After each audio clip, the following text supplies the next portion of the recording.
Podemos empezar, Mario. Sí, empezamos. Ok.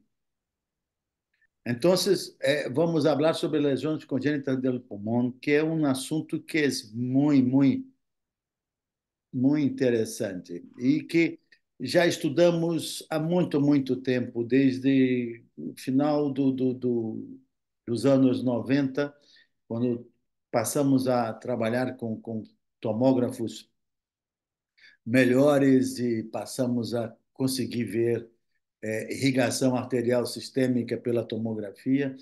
E com isso criamos uma experiência muito grande com todo o grupo, que Tatiana é uma das pessoas que trabalhou conosco junto, o Pedro Albuquerque durante um tempo também.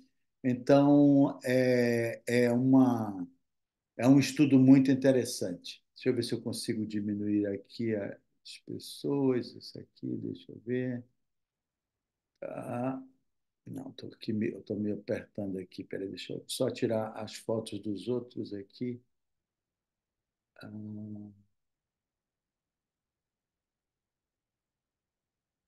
ver se eu consigo. Não. Então vamos lá.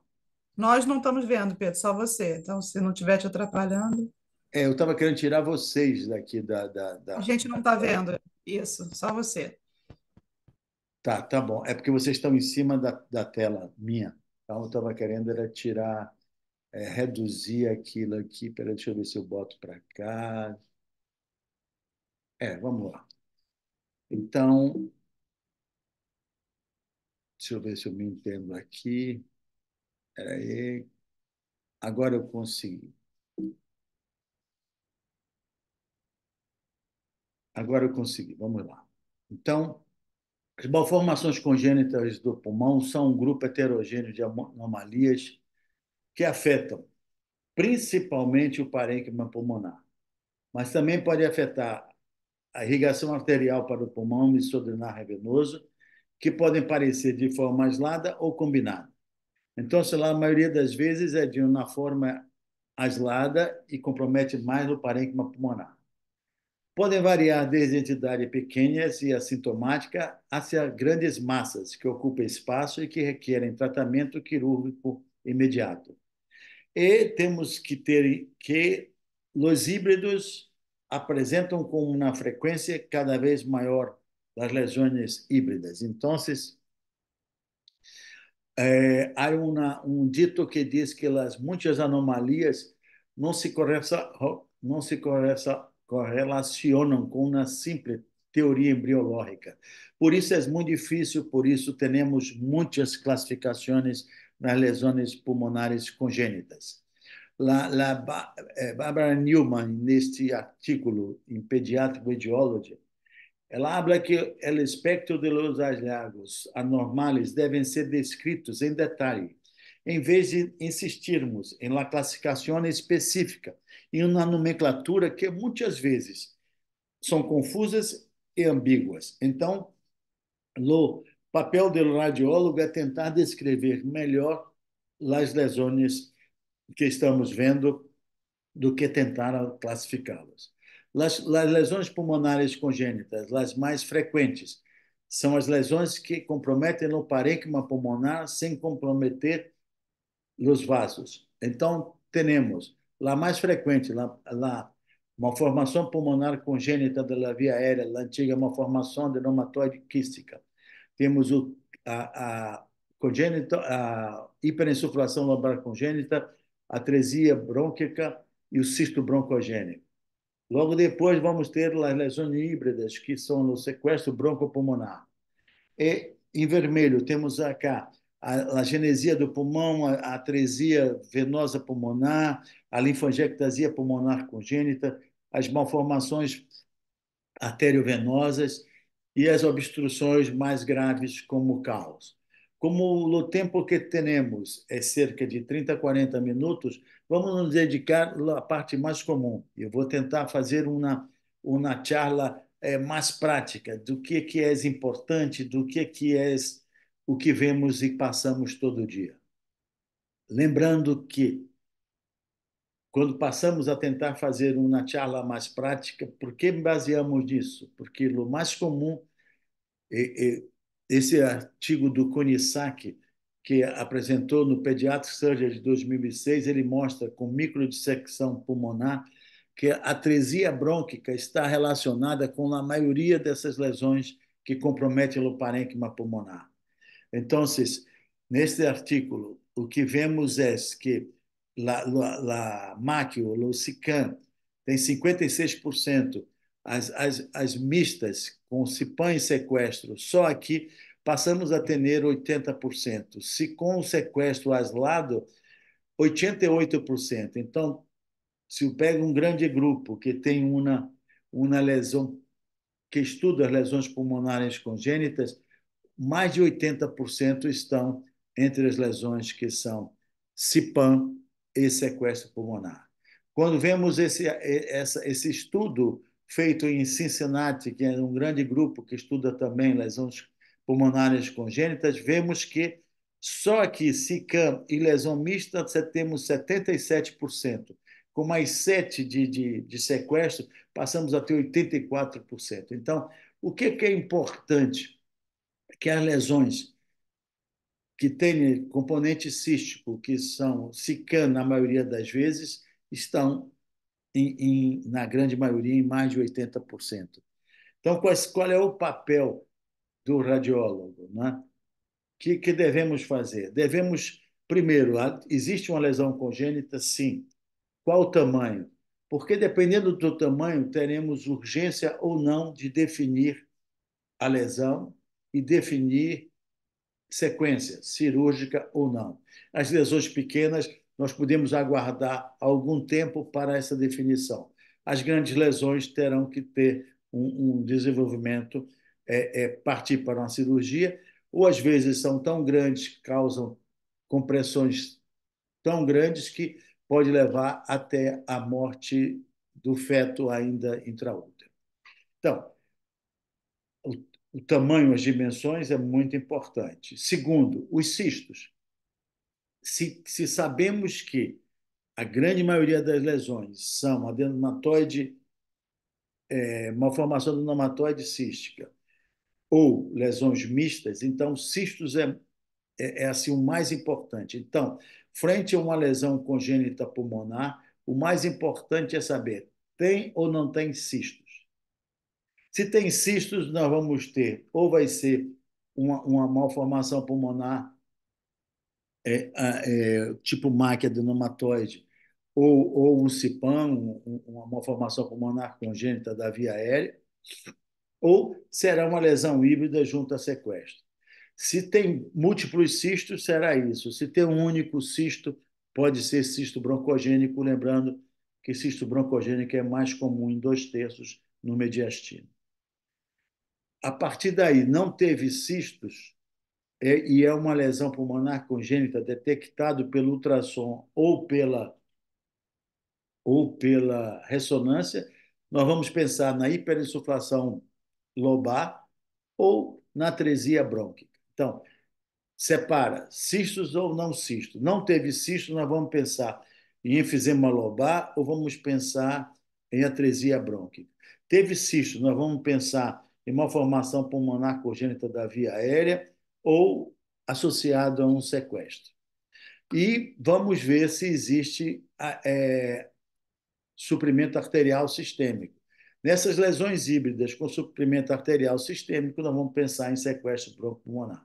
A drenagem venosa tem alguma importância e algumas vezes, quando não temos a lesão com cistos e temos que definir se isto é uma atresia brônquica ou um enfisema lobar, ter um bronco dilatado nos leva ao diagnóstico de atresia brônquica.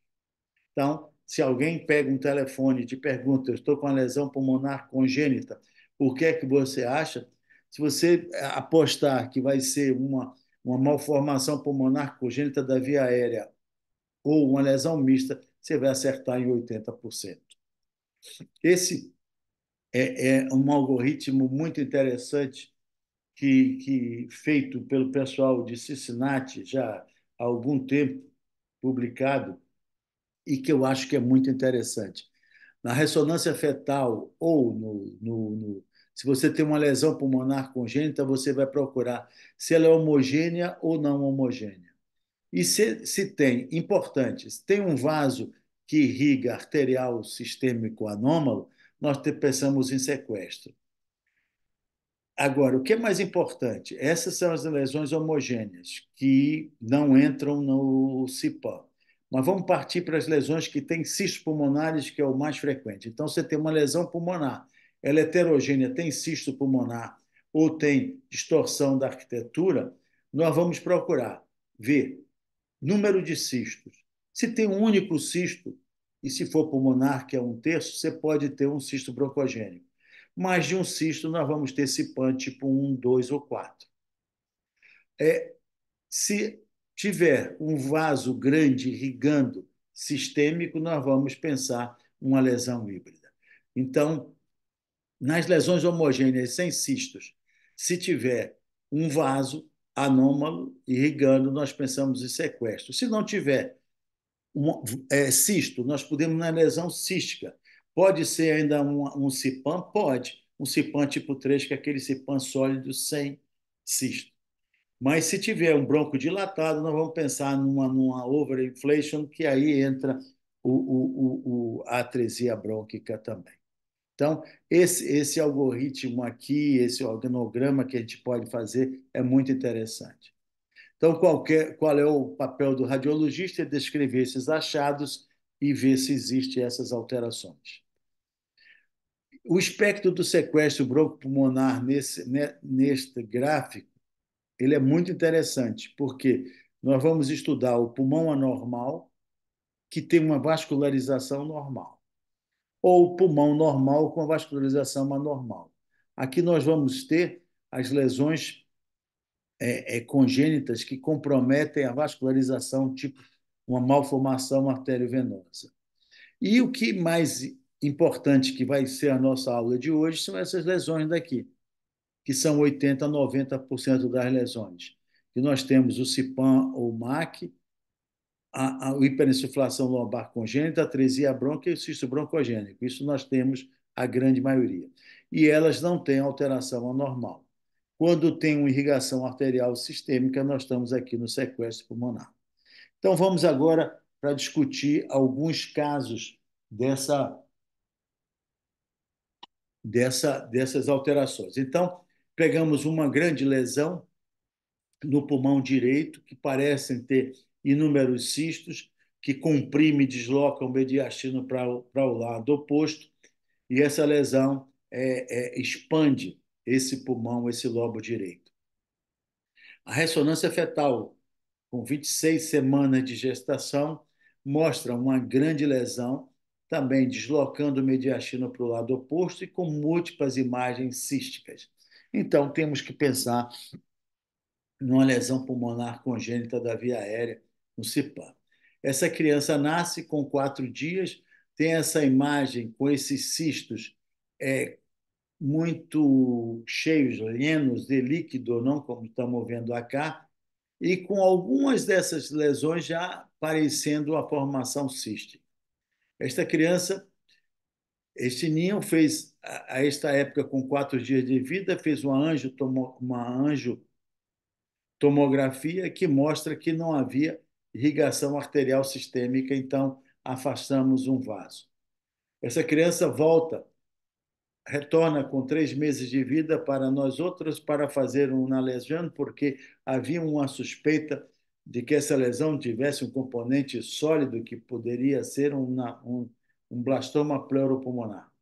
Volvemos a fazer a tomografia computada e vemos o que ocorre com muita frequência, não? Esses quistos que estavam llenos de líquido se esvaziam pela drenagem linfática e esses cistos se tornam puramente cistos e faz esse tipo de imagem, uma hiperdistensão com múltiplos cistos de dimensões variadas, uma MAC, que temos o lobo superior, o lobo médio, que compromete o lobo inferior e que podemos, na reconstrução, mostrar muito bem estas lesões e que compromisso tem de volume pulmonar. Então, este ninho foi foi feito lá a cirurgia e que mostra, desculpa, não, é, e que mostra, a cirurgia mostrava que se tratava de uma malformação pulmonar congênita, uma lesão multicística. Então, a malformação adenoma quística congênita é uma progressão excessiva das estruturas respiratórias terminais. A vascularização se desenvolve normalmente, não tem irrigação arterial sistêmica, as lesões são unilaterais, unilobares. Stocker faz a classificação em tipo 1 de grandes cistos, tipo 2 com cistos menores e tipo 3 uma lesão mais sólida.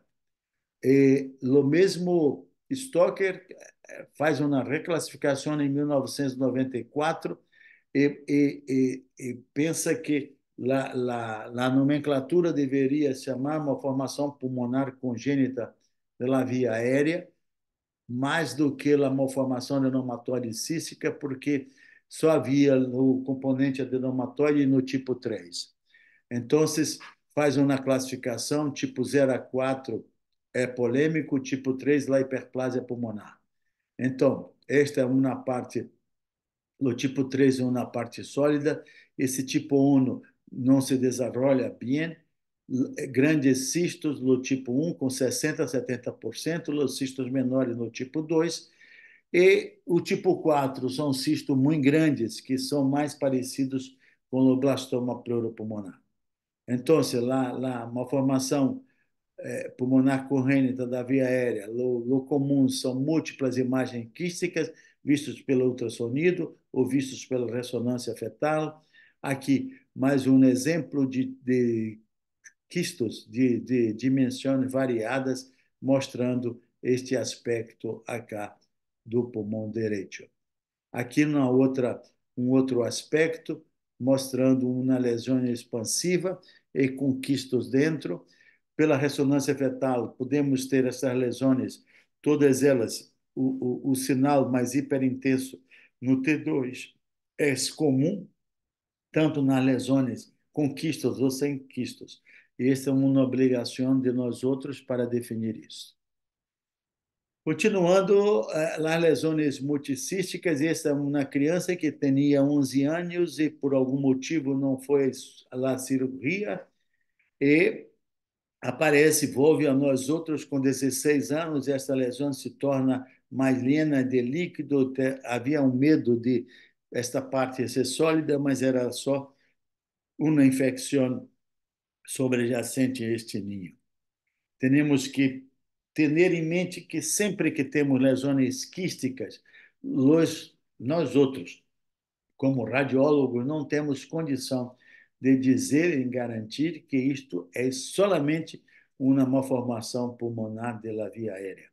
Este é um exemplo meio trágico de uma naninha de 1 ano e 2 meses que faz um exame com nós outros e mostra múltiplas lesões quísticas do lobo superior. Não havia componente sólido nesta lesão e, por algum motivo, esta naninha não se submeteu à cirurgia e retorna ao Hospital Jesus, onde Tati é a chefa da radiologia, e com 3 anos e 6 meses, e mostrando uma lesão expansiva, sólida, que compromete e desvia o mediastino para outro lado, daquela lesão cística, se transforma em uma lesão sólida, muito agressiva, e vemos um nefroma cístico deste lado, no Dicer 3, mostrando esse tipo de lesão. Então, toda vez que temos uma lesão cística, procurar lesões císticas em rinhões nos dá uma garantia que esta lesão, garantia não, me dá uma sugestão que isto, se tem uma lesão cística e tem uma lesão cística de rinhone, a possibilidade de ser um blastoma é muito maior. Então, o lobastroma pleuropulmonar é uma lesão rara, muito pouco frequente. Mas temos que ter, porque não podemos, como radiólogos, dizer que esta lesão não tem um compromisso ou que não pode se transformar num blastoma pleuropulmonar. É uma neoplasia primária rara da primeira infância, surge no pulmão e na pleura, E tem três tipos. O tipo cístico, como mostramos naquela linha, quando tinha 1 ano, que se transforma num tipo sólido, o tipo 3 em um tempo muito rápido. E o tipo 2, como temos sólidos e mistos. Aqui uma cortesia do Ed Lee, nosso grande amigo, que mostra os tipos solamente sólidos, mistos e o tipo sólido com macaco. O prognóstico do tipo 1 é melhor do que o tipo 2 e o tipo 3, então temos que partir para a cirurgia enquanto está nesse tipo. O tipo 1 e 2 podem simular ou mimetizar a doença pulmonar cística tipo MAC ou malformação e o tratamento é a ressecção cirúrgica. Então, não é que o que sabemos nós outros hoje é que não é que era uma malformação pulmonar congênita da via aérea e que se transforma num blastoma pleuropulmonar. É que o blastoma pleuropulmonar ele surge como blastoma pleuropulmonar de uma forma cística e matura ao longo do tempo de uma forma cística para uma neoplasia sólida mais agressiva, como aquele exemplo que mostramos. O que é importante saber? Não há como fazer diagnóstico diferencial seguro através da imagem entre uma MAC, uma formação pulmonar congênita da via aérea, e blastoma pleuropulmonar. Então, se pode operar uma lesão cística, é bueno que não tenha responsabilidade, ou pelo menos hable, que você, como radiólogo, não pode garantir que aquela lesão não se transforme em blastoma pleuropulmonar, e que o blastoma pleuropulmonar é uma lesão rara, mas quando ocorre é uma lesão muito agressiva. E quando devemos pensar em um blastoma pleuropulmonar? Se houver bilateralidade e lesões multifocais, temos que ficar atento para um blastoma pleuropulmonar. Agora mesmo estamos, a Tatiana me chama essa semana para uma lesão que é uma lesão que tem uma lesão multicística de um lado e tem uma lesão é, é, é, hiperinsuflante de outro lado. Temos que ficar muito mais atentos, não podemos deixar este ninho sem pensar em blastoma pulmonar. Se tiver um componente nodular sólido, muito mais tranquilo, seguro de que é uma lesão mais séria. O pneumotórax associado também, se tem pneumotórax associado, a possibilidade de blastoma é muito mais grande. E a lesão cística renal, se você faz um ultrassonido e tem uma lesão cística pulmonar e tem uma lesão cística renal, a possibilidade é muito grande, assim como na história familiar. Então, pulando para uma área um pouco mais tranquila, o sequestro broncopulmonar é quando temos uma lesão pulmonar que é definido como uma massa de tecido pulmonar que não se comunica com a via respiratória central e que tem uma vascularização por artéria sistêmica anômala. O diagnóstico diferencial do sequestro pulmonar deve incluir neuroblastoma e hemorragia suprarrenal quando nós temos o sequestro extralobar. Então, uma porção do parênquima pulmonar com a vascularização arterial sistêmica e falta conexão com o resto dos pulmões. Então, esta é o intralobar e o extralobar, se não tem conexão com a mesma pleura. Aqui é um exemplo de um caso, diria quase que dramático, de uma criança com 11 anos e que há anos tinha lesões císticas que poderiam se encher, como neste caso, e que depois elas se esvaziam e formam esses grandes cistos imensos, e que nós fizemos o estudo tomográfico que mostrou uma irrigação arterial sistêmica por mais de um vaso, né? 2 grandes vasos irrigando isso aqui. Me lembro que eu mostrei isso a Nestor Miller, ele disse que é, sem dúvida, o caso mais lindo e dramático de sequestro que ele havia visto, e que nós pudemos fazer esse diagnóstico que essa lesão muito provavelmente era uma lesão mista, porque estava se comunicando com a via aérea também.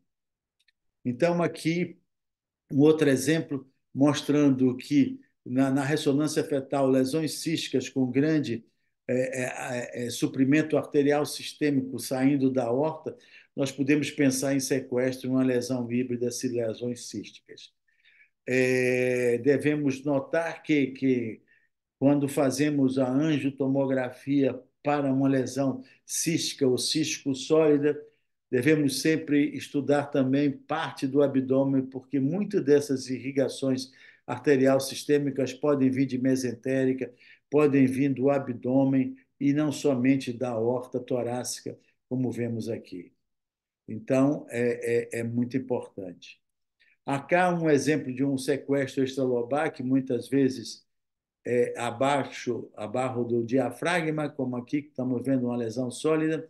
Essas lesões podem ser acompanhadas pelo ultrassonido, como temos alguns casos na clínica, em hospital, acompanhando essas lesões. Essas lesões, elas, na maioria das vezes, elas diminuem, reduzem, somem, e o diagnóstico diferencial dessas lesões são com hemorragia adrenal e neuroblastoma. Isso tem que estar sempre em mente para quando nós vamos fazer essas alterações. Mudando um pouco de prosa, vamos para os cistos broncogênicos. Então, ainda dentro das lesões císticas, falamos da malformação pulmonar congênita da via aérea, que é o grande número, a possibilidade de uma lesão híbrida com sequestros com irrigação arterial sistêmica. E se esse cisto for detectado e este cisto for único? A possibilidade de cisto broncogênico é grande. Se esse cisto for mediastinal, maior ainda. Então, esses cistos são intratorácicos, 2/3 deles são mediastinais e 1/3 vão ser pulmonares. Então, o diagnóstico é feito facilmente, mostrando uma lesão cística. Aqui um exemplo cedido por Dom Pepe Arce, é um exemplo muito lindo, que mostra um pulmão que chama atenção por quê? Porque a irrigação vascular deste lado, do lado de cá, é muito menor do que deste lado. Então, tem uma lesão aqui que leva a um aumento deste pulmão e que este pulmão tem menos vasos. Então, nós temos um enfisema obstrutivo do lado esquerdo. Temos que ter alguma desculpa, temos que ter alguma lesão comprimindo ou dificultando, ou intrínseca ou extrínseca. Poderia ser um corpo estranho, mas uma aninha lá, já entrando na puberdade, mostrando um pulmão mais aerado com pressão. Quando fazemos LATAC, mostramos que se tratava de uma lesão quística e que comprimia o broncofonte esquerdo, levando este enfisema obstrutivo. Poderia ser por uma linfonodomegalia, poderia ser como esta, como uma lesão congênita pulmonar, que é um exemplo muito interessante. As lesões podem ser aisladas, como essa, podem ser grandes. Quando temos um único cisto, pensamos em cisto broncogênico.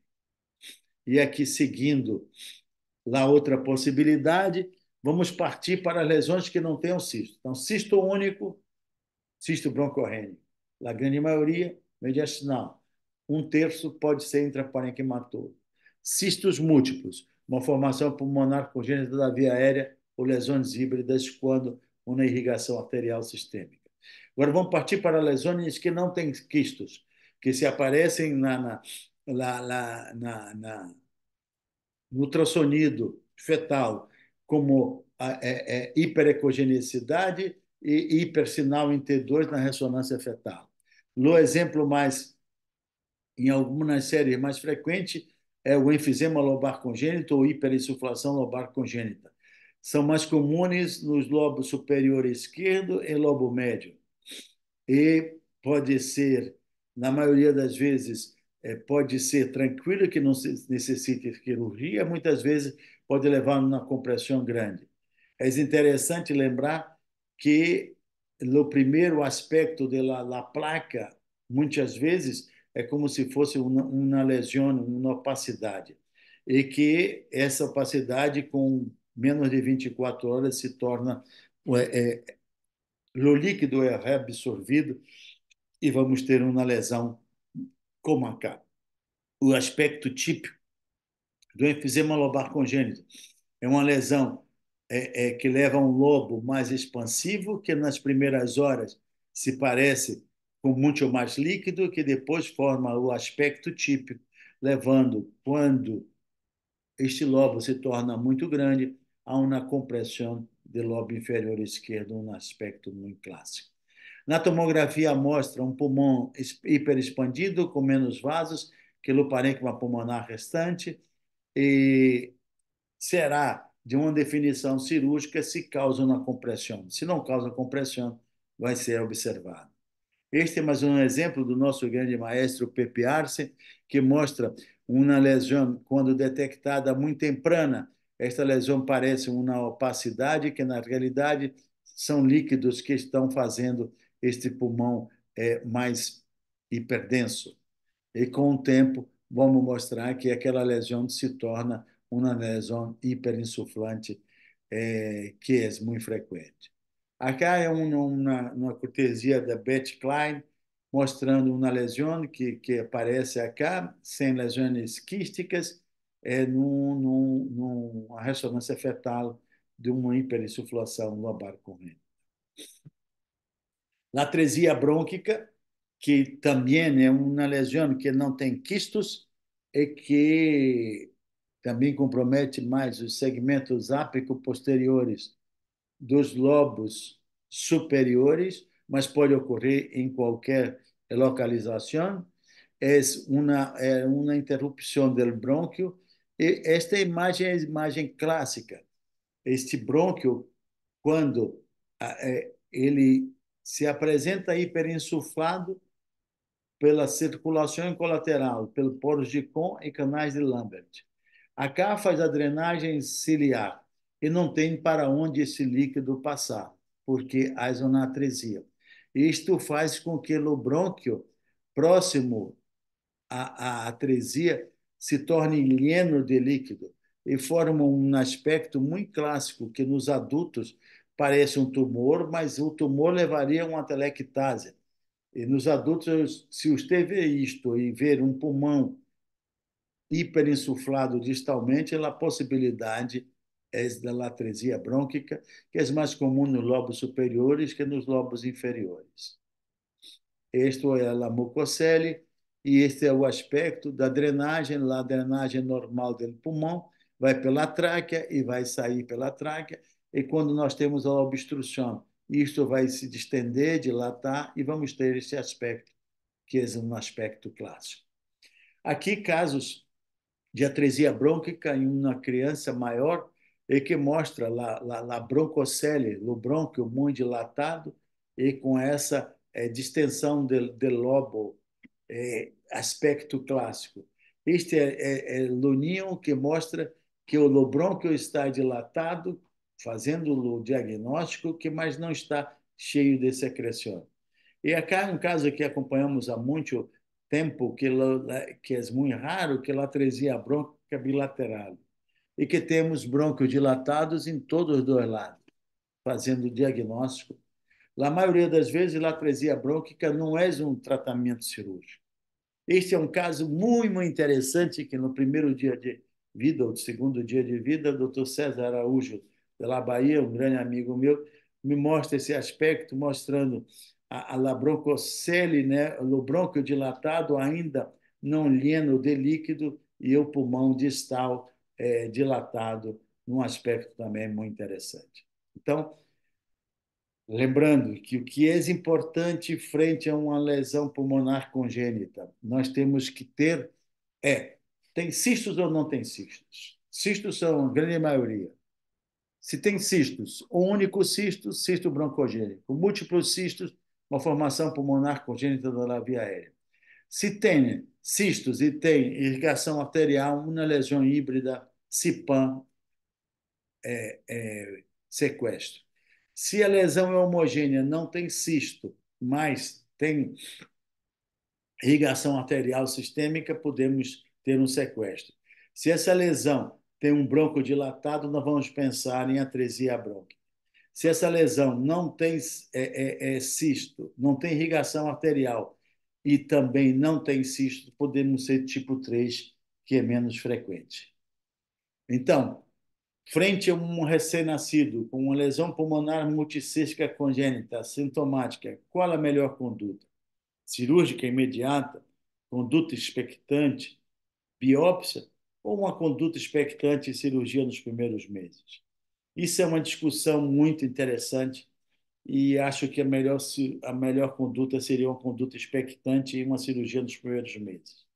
Se fazemos uma revisão de artículos e se fazemos artículos que os clínicos são, a maioria, eles pedem para que aguarde. Quando os artículos são de serviços de cirurgia, eles acham que ele deveria se fazer a cirurgia o mais temprano possível, porque seria uma cirurgia mais fácil. Só temos que ter a certeza de que não sabemos e não podemos, como radiólogo, garantir que uma lesão cística ou multicística não possa se transformar em um blastoma, ou que esse blastoma não se transformar, não. Que esta lesão seja uma lesão blastomatosa de início que pode se transformar em sólida. Mas temos alguns meses para poder tentar fazer essa lesão. Pensar na possibilidade de quando uma lesão bilateral que tenha pneumotórax ou que tenha cisto pulmonar pode ser um indício de que temos que ser isso mais importante. Lembrar que nem toda lesão quística é uma lesão congênita. Este é um exemplo muito interessante de uma criança que chega para nós outros para fazer uma lesão cística pulmonar com 3 meses para avaliar uma MAC ou um CIPAM. E ao fazer essa tomografia, vimos que essas lesões císticas tinham esse pontinho e que era importante pensar nisso, e que possivelmente isso não era uma lesão congênita, e sim uma lesão adquirida. Pensando que nem toda lesão cística que vemos em neonato é uma lesão. Este é um exemplo que passamos a pensar que isso não era uma lesão congênita e fomos rever todas as placas simples de tórax. No primeiro dia não havia lesão cística, no dia 2 já múltiplas lesões císticas. Estas lesões se cambiam, se transformam aqui e se tornam maiores. Foi quando foi fazer a placa. Dissemos que isto não era uma lesão congênita, que não era uma MAC, e que deveríamos aguardar que, possivelmente, se esta lesão não estava tão grande, que isso seria reduzir, e com 7 meses de vida, esta lesão desapareceu. Então, nem toda lesão quística é uma lesão congênita, e lembrar do enfisema intersticial pulmonar em neonatos, que pode ocorrer mesmo sem intubação endotraqueal. Aqui temos alguns artigos mostrando aqui, em uma revisão da literatura, e temos que lembrar que o enfisema intersticial pulmonar persistente localizado é uma forma incomum adquirida de enfisema intersticial da infância, com a propensão de acumulação de ar no intestício. Notar a presença de imagem ou componente sólido no interior da lesão cística, que representa os feixes broncovasculares, mostrando que isso é uma dissecção do intestício pulmonar. E, para encerrar, lembrar que nem tudo que nós pensamos temos que ter uma ligação. Nesta charla, nós não falamos sobre a genesia de pulmão, a aplasia pulmonar, nem outras lesões que comprometem vasos. Mas este é um exemplo de que esta criança sempre tossia quando comia e tinha um diagnóstico de uma genesia pulmonar pela broncoscopia aos 5 meses. Então, você tinha uma opacidade completa, você não tinha brônquio, então provavelmente você não tinha lesão. Mas se nós prestarmos bem atenção nessa opacidade, já existia alguma alteração. E quando fizemos, se ela tinha uma história de quando tossia, quando comia, tossia, fomos fazer o exame e mostrava que isso drenava para um tecido pulmonar, que nós podemos ver aqui, que havia brônquios e que havia esse tecido pulmonar com brônquios que enchia de contraste.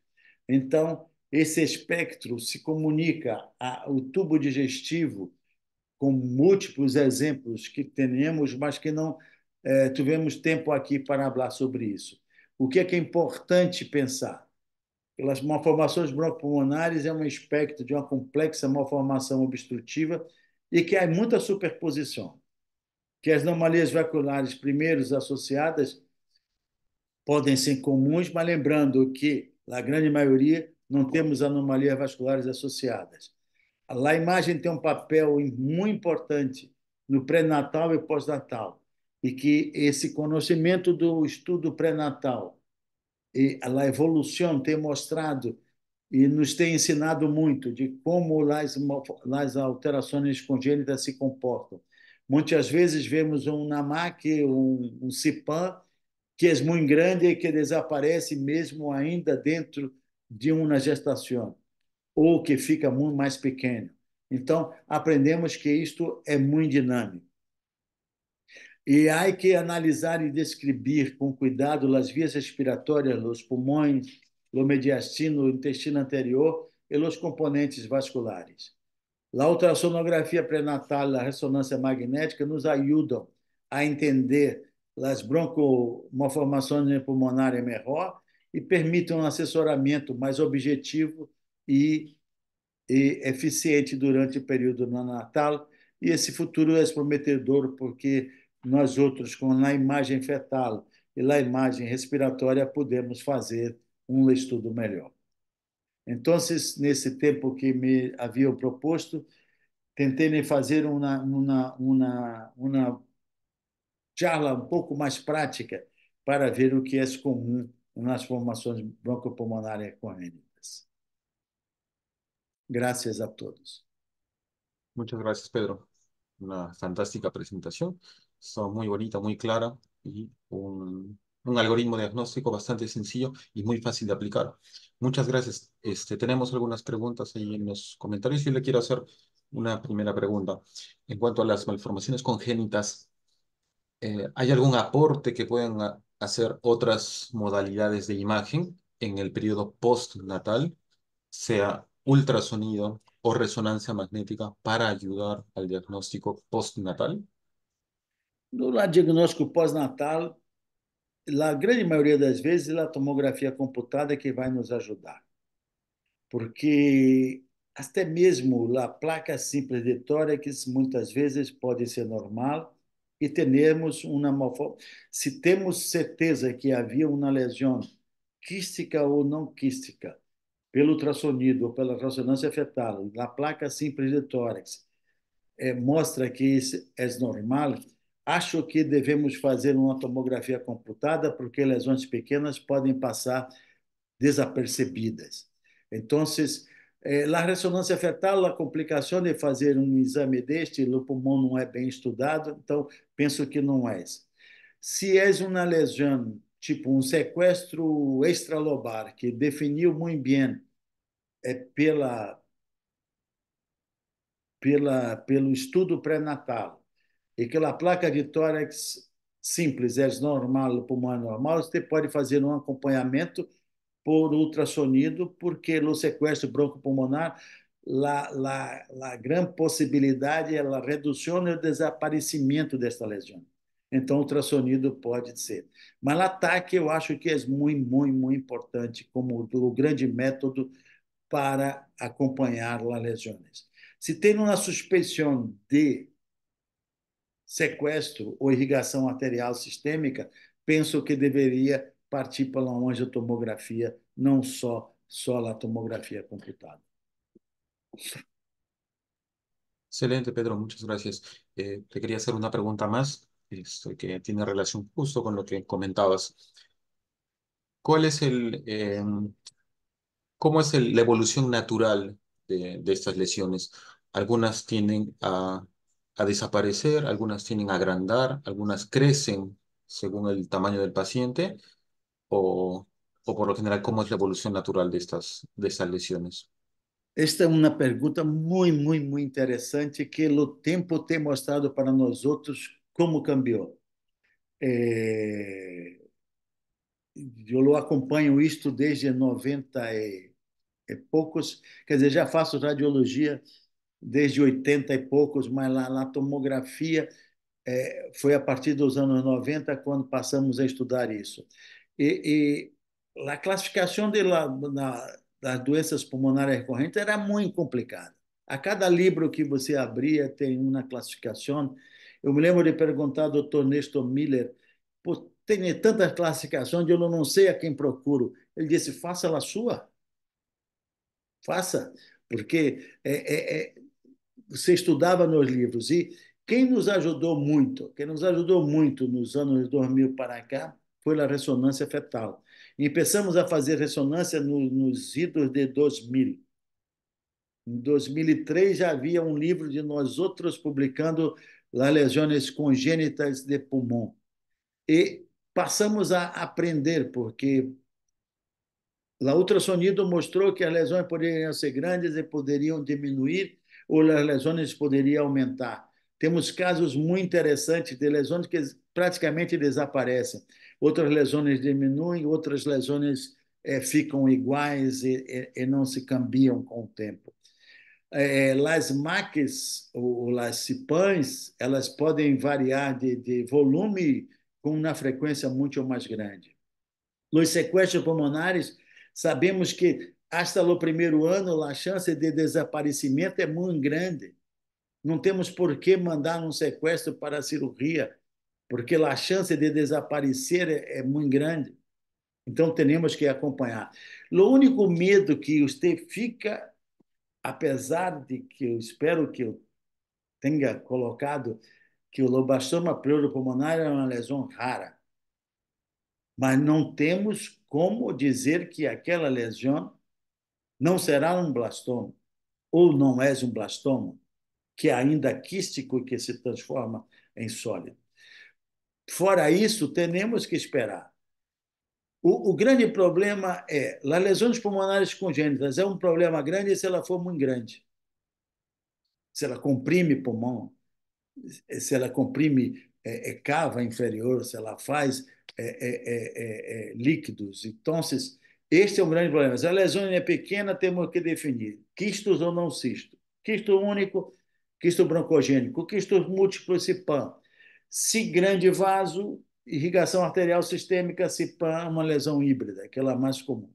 E acho que com o tempo a gente espera. Não sei que se temos tantas outras pessoas aqui que fazem isso também, se pensam desse mesmo jeito. O único medo é o blastoma pleuropulmonar nas lesões quísticas, que não temos autorização para dizer que aquilo não será um blastoma.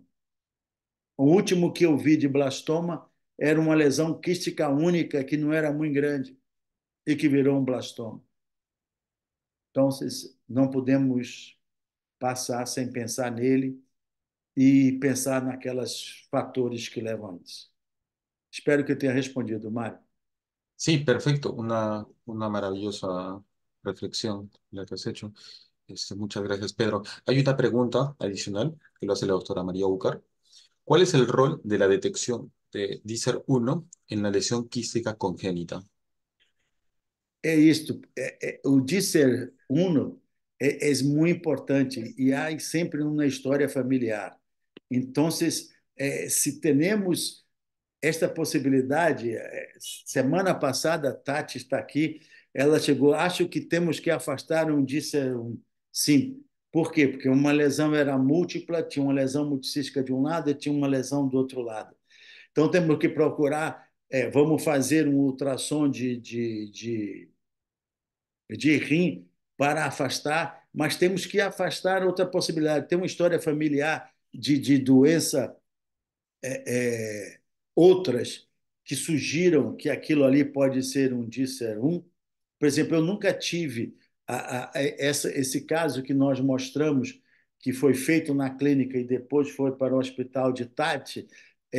Eu não sei se fechou como um DICER1. Fechou, Tati? Então, ele tinha todo o aspecto e toda a transformação. E aí essa história familiar tem que ser importante para orientação, inclusive, da família, né? para as próximas gestações, tem que ter um aconselhamento genético, mas a gente tem que estar atento e pensar nessa possibilidade. Perfecto, muchas gracias, doctor Pedro. No sé si algún otro doctor tiene alguna pregunta, doctora Florencia. Sí, yo tengo una duda. Doctor, espectacular la clase, buenísima, como siempre. Gracias.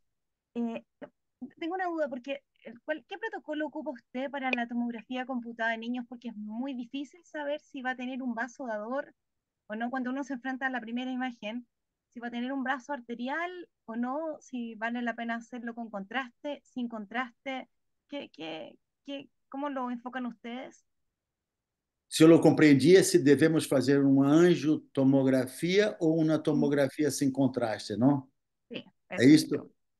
Depende, eu penso que depende da lesão. Se a lesão é quística simples e que não tem feito uma ultrassonido ou uma ressonância fetal e você não tem a suspeição, penso que podemos fazer, mas o ideal é fazer uma angiotomografia que você afasta do sequestro. Acho que é o melhor. Trabalhamos nós outros com um tomógrafo de 320 canais. Isto facilita muito, porque é muito fácil a angiotomografia, não precisamos de sedação, fazemos isso com uma qualidade de imagem muito boa. Então, se nós outros, quando vemos uma lesão congênita pulmonar, multiquística, pouco maior, e queremos, fazemos logo uma angiotomografia, porque faz isso. Se não tem esta condição, não pensaria em fazer com uma anestesia ou complicar um pouco. Eu faria para ver essa lesão e acompanharia um pouco. Se essa lesão é cística, você vai ficar sempre em dúvida se é uma lesão para ir para uma cirurgia ou não. Como te disse, é confuso na literatura. Se é pelos cirurgiões, se é de trabalho que vem da cirurgia, eles recomendam lá cirurgia nos primeiros meses. Se é de clínico, espera um pouco para ver, sabendo que não temos como garantir que isto não seja. Só o que nos ajuda é que a grande maioria, quase 90 e tantos por cento, não se transformam num blastoma pleuropulmonar. Eu tiro por mim que faço isto desde os anos 90 para cá e vi muito poucos. Vi um no hospital, vi este com a Tati, mas todos aqui, Maria Helena Ucar, que está aí, Pedro provavelmente deve ter casos, Pepe Arce, todos os amigos têm algum caso, mas são raros. Quantos casos de lesão congênita pulmonar eu vi em minha vida? Quantos viraram blastoma? Poucos.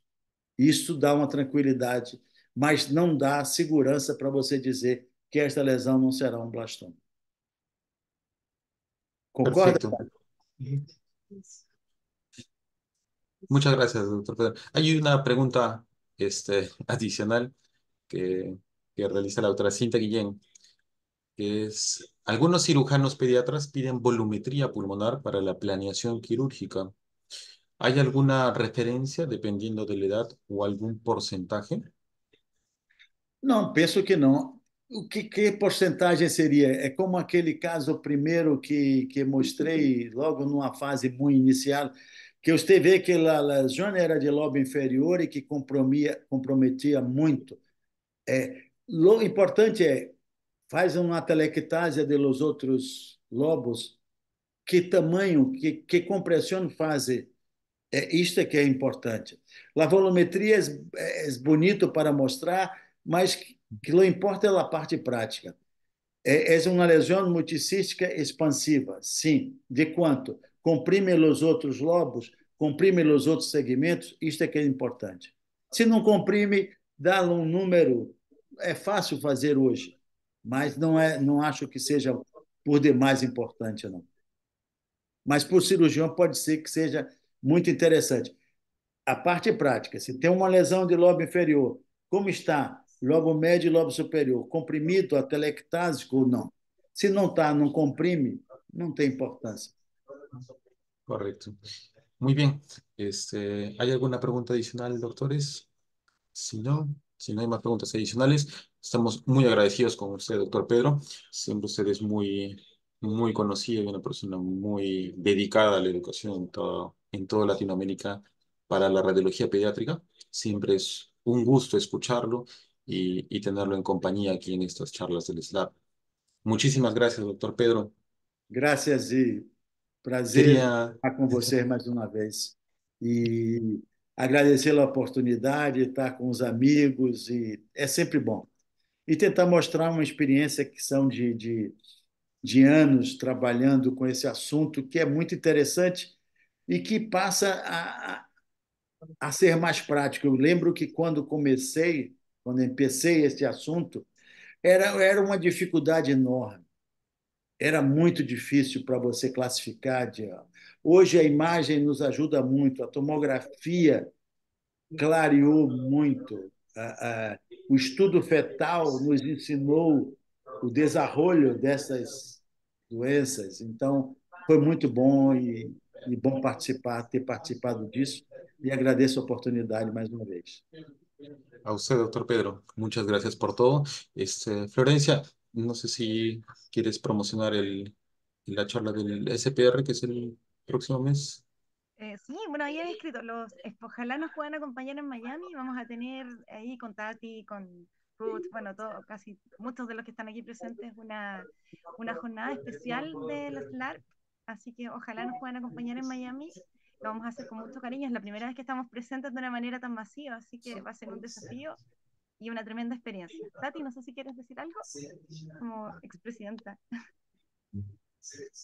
Me gustaría de agradecer muchísimo a la charla de Pedro y la dedicación de Florencia y Mario que están llevando a esta sesión bellísimamente. Muchas gracias a los dos. Nos vemos en Miami. Pepa está acá también. Gracias, Pepa. Besos. Gracias a todos. Muchas gracias por su presencia. Hasta luego. Hasta Gracias a luego. ustedes. Nos vemos el Mário, otro mes, de todas maneras. Chao. Claro que sí. Mário, você Sí. nasceu para isto. Muchas gracias, doctor Pedro. Muchas gracias. Un saludo. Chao, doctor Pedro. Muchas gracias. Gracias a todos, cariño.